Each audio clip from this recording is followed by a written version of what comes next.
You know, when you think about it, we've got a lot of things to thank the franchise of Call of Duty for.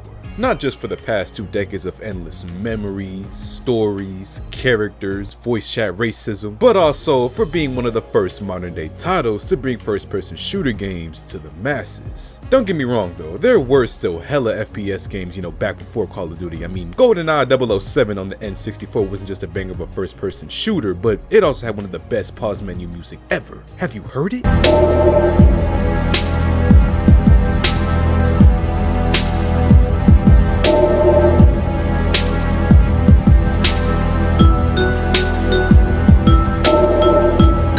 But back talking about Call of Duty, these games brought this whole genre to a new light that naturally a plethora of studios and developers followed suit with for years to come.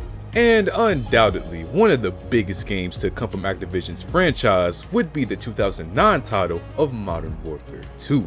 Now, for anybody that's, younger or new to the Call of Duty scene, this isn't to get confused with the 2022 remake of Modern Warfare 2. I mean, that game is cool and all, but there's just certain things it lacks that would never top the original. But of course, like I said, the game came out in 2009, and while it was easily, the most popular game of its era, I'm sure you've noticed that it's been a long time since 2009, so you think that there'd barely be anyone playing it anymore, outside of the story mode.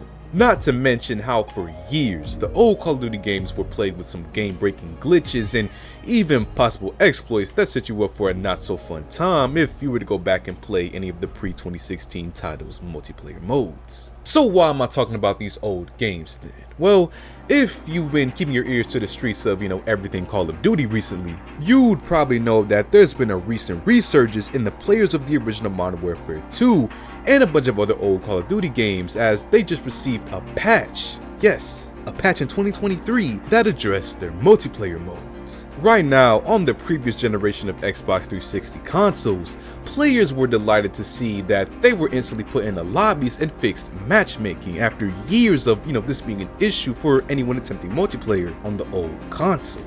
You see, up until this point, when you try to search for a game on, the old console, it would just load and load and load until you decided that the glory days are over and inevitably shut the console down in sadness of missing your childhood. But now it seems that for Xbox 360, those days are over for the time being, which is really cool to see. Now, apparently this fix isn't on the PlayStation 3 consoles, or at least it hasn't been confirmed, which sucks, because that's my favorite console, but it kind of makes sense when you think about everything that's been going on recently. You see, we all know, Microsoft is on the brink of closing the acquisition deal with Activision Blizzard after, beating the FTC in court and having talked with the CMA over cloud gaming and even finally getting a deal with Sony to keep Call of Duty on the platform after, months of them going back and forth.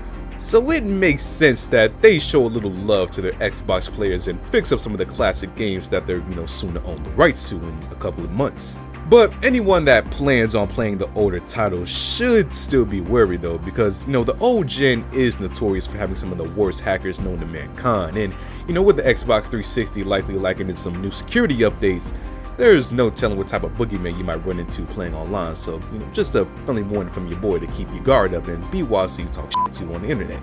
People are demons. Even still, that doesn't change the fact that I'm happy to see, all these games resurge in popularity. Back then when we were playing them, we didn't realize that, what we were doing was history, but, now hopefully players can play these games and appreciate them for their impact on gaming.